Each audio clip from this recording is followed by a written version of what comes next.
7:11 now. It is seen as a victory for pain survivors. Lawmakers in Connecticut recently passed a bill eliminating the practice of what's called fail first. It occurs when an insurer requires that other medications fail before a person can get the medication that was actually prescribed for them.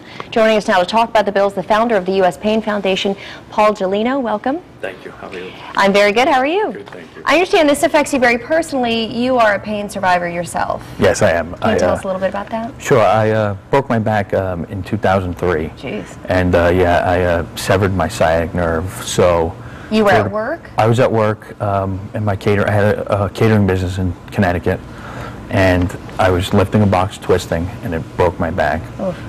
2 years into surgeries, we realized that the pain wasn't going away, and that I had chronic pain. So over time, I started to reach out to other people, trying to find out if I was the only person whose life has changed because of chronic pain, and I realized that absolutely I wasn't. Not. Absolutely not. Absolutely not. So 8 years of, do you have pain every day, all Yes. the time? Yes, yes.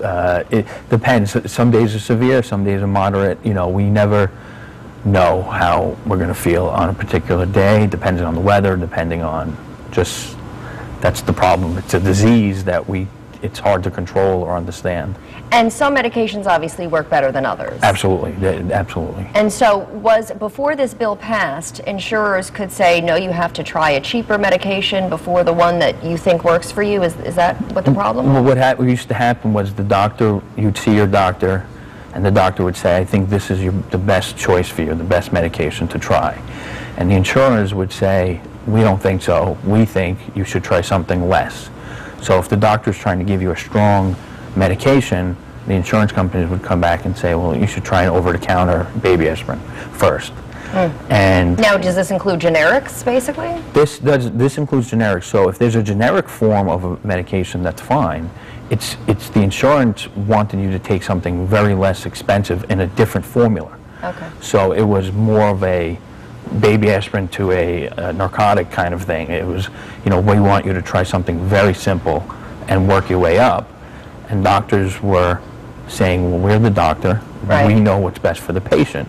How frustrating was that for you? Oh, it's so emotional because you trust your doctor with your life at that point. You want to get out of that chronic pain. And then when you go to get your medication, the insurance company is making the decision on your life. They're playing doctor.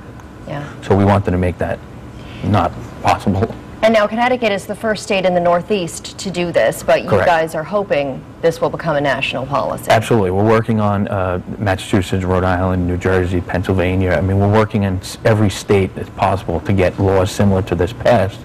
So the doctors have the power for the patient, basically, not the insurance companies. And now there's an exhibit at the Legislative Office building right now. Tell me what that's about. It's the Invisible Project. It's basically a pain awareness through photography. Mm-hmm. And what we've done is we take different people with pain survivors, and we've taken their photos, and we follow them through the day, and we show what life is like for a person with pain on a daily basis through photography. And we tell their stories, and it's hanging in Hartford right now. Yeah. So it really highlights this issue and how many people are dealing with this and what their day-to-day life is like. Absolutely, yes. Okay. So that will be, how long will that be in the LOB? It'll be in the LOB till June 30th. Okay, and that's a traveling exhibit that goes around? It is a traveling exhibit. We go state by state. We do free events in Fairfield County, in Boston. We go all over. It's been in about a dozen states so far where we show the exhibit, and so people can learn about what life is like for somebody in pain. Okay, so the exhibit is at the Legislative Office building until June 30th. Yes.